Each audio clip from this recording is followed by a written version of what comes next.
In June 2025, something happened that many feared, but few believed would come this soon.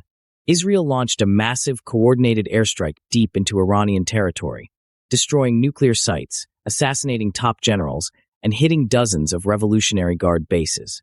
Iran responded immediately. Missiles rained down on Tel Aviv. Drones buzzed over Haifa. The entire region was thrown into chaos. The world is holding its breath. But how did we get here?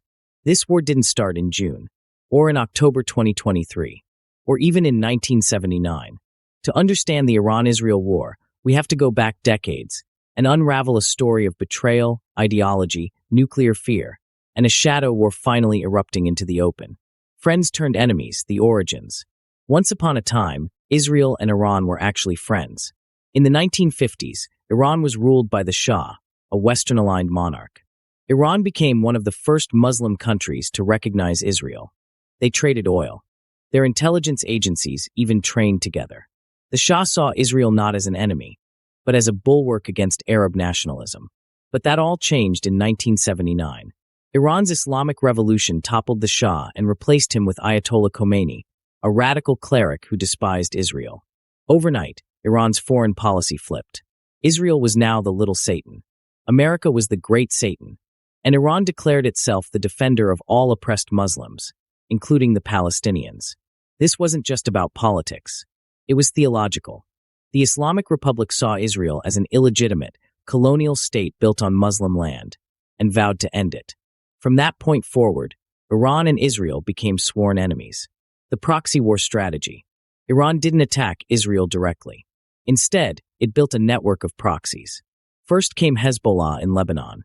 Funded, trained, and armed by Iran's Revolutionary Guard, Hezbollah became Israel's most dangerous enemy to the north, firing rockets, digging tunnels, and launching cross-border raids. Then came Hamas and Islamic Jihad in Gaza. Though Sunni, these Palestinian factions received millions in aid, smuggled weapons, and ideological backing from Iran. For Iran, this was brilliant strategy. Bleed Israel through endless small wars without risking direct confrontation. For Israel, it was death by 1,000 cuts. Nuclear nightmares. But there's one thing that keeps Israeli leaders awake at night: Iran's nuclear program. Iran insists it wants nuclear power for peaceful reasons. Israel, and much of the West, don't believe it. In 2010, Israel and the U.S.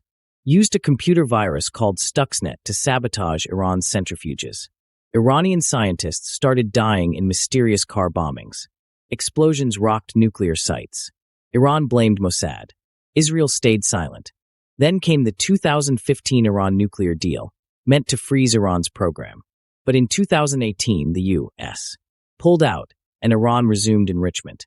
By 2024, Iran had enough uranium to build a bomb. Israel's red line had been crossed. In secret, Israel began preparing for a full-scale strike. And in June 2025, it finally acted. The shadow war spills over. This isn't just about nukes. Behind the scenes, Israel and Iran have been waging a shadow war for years. Iranian oil tankers mysteriously exploded. Israeli-owned ships attacked in the Red Sea. Cyberattacks on hospitals, power grids, even nuclear reactors. Syria turned into a battlefield of Israeli airstrikes against Iranian weapons convoys. And then assassinations. So many assassinations. The most shocking came in 2020, when Iran's nuclear chief, Mohsen Fakhrizadeh, was gunned down in broad daylight. Iran vowed revenge. Israel braced for it. The cycle escalated. The geopolitical dominoes. But this war isn't just between Iran and Israel. It's part of a much bigger chessboard.